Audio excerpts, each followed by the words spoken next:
નમસ્કાર, આપ જોઈ રહ્યા છો યુટીસી ન્યૂઝ। વડોદરા શહેરને સ્માર્ટ બનાવવાના ચક્કરમાં આપણે એટલું બધું પાછળ લઈ ગયા છે કે આજે પણ વડોદરા શહેરના અલગ અલગ વિસ્તારોમાં દૂષિત પાણીની સમસ્યાઓ આવી રહી છે। કોઈક જગ્યાઓ પર રોડ તૂટલા છે તો કોઈ જગ્યાઓ પર કાંસ ખુલ્લી છે તો કોઈ જગ્યાઓ પર રખડતા કૂતરાઓનો એવો ત્રાસ છે કે લોકો ભયમાં પણ જીવી રહ્યા છે। આપણે ખૂબ જૂની એક કહેવતને જો યાદ કરીએ કે ધોબી કા કુત્તાના ઘર કા ના ઘાટ કા, એવો જ ઘાટ આપણી સાથે જાણે કે થઈ ગયો છે। વડોદરા મહાનગરપાલિકાએ જ્યારે સ્માર્ટ સિટી મિશન લોન્ચ કર્યું હતું આજથી 10 વર્ષ પહેલાં, ત્યારે કહેવાયું હતું કે 10 વર્ષમાં આપણે 100 સિટીને સ્માર્ટ બનાવી છે ને તેમાંની વડોદરા પણ હતી। આપણે આ મિશનને ઉપાડી લીધું અને વડોદરાને સ્માર્ટ બનાવવા પાછળ નીકળી પડ્યા। વડોદરાને ડિજિટલાઇઝેશન કરવા માટે જે રીતેનું કામ કરવામાં આવ્યું તેમાં જાણે કે પાયાની જે સુવિધાઓ છે તેનાથી આપણે દૂર થઈ ગયા। હોવું તો એ જોઈએ કે વડોદરા મહાનગરપાલિકાનું જે મુખ્ય કામ છે એ છે સાફ સફાઈ, આરોગ્ય, રોડ રસ્તા, અને કોર્પોરેશને શું કર્યું?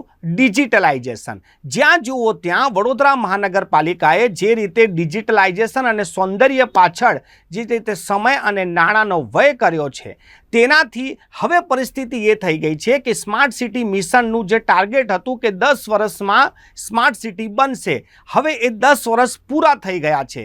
તમને લાગે છે કે વડોદરા સિટી સ્માર્ટ થઈ ગયું છે? હવે સ્માર્ટ તો છોડો, પરંતુ વડોદરા મહાનગરપાલિકાને આટલા વર્ષો બાદ પણ જે રીતેની સમસ્યાઓ અને જે રીતેના મોરચાઓ અને જે રીતેની ફરિયાદો આવી રહી છે તે ખૂબ જ શોકિંગ છે। આપ કલ્પના કરી શકો છો કે આપણે આટલા વર્ષો બાદ પણ વડોદરા શહેરીવાસીઓને સ્વચ્છ પાણી નથી આપી શકતા। આજે પણ ઘણી જગ્યાઓ પર પાણીની ફરિયાદો આવે છે। આજે જે ફરિયાદની હું તમને વાત કરવા માંગી રહ્યો છું તે તો ખૂબ જ શોકિંગ છે। વડોદરાના સુભાનપુરા વિસ્તારમાં લોકો શ્વાનથી ભયભીત છે। આપ કલ્પના કરો કે રખડતા કૂતરાઓથી પણ લોકો પરેશાન છે। કોઈ જગ્યા પર ખુલ્લી કાંસ છે, કોઈ જગ્યા પર સ્વચ્છ પાણી નથી આવી રહ્યું, પાણી માટે પણ પાણીપત જેવો હાલ થઈ ગયો છે વડોદરા શહેરમાં। ત્યારે આપ વિચાર કરો કે સત્તામાં બેઠેલા સત્તાધીશોનું વિઝન શું હશે? વડોદરા મહાનગરપાલિકા લોકોના ટેક્સના નાણાંથી ચાલે છે ને તેમની જે મુખ્ય જવાબદારી છે લોકોને પીવાનું પાણી આપવું, પ્રાથમિક હેલ્થ, પ્રાથમિક શિક્ષણ, રોડ રસ્તા અને ખાસ કરીને તો સ્વચ્છતા।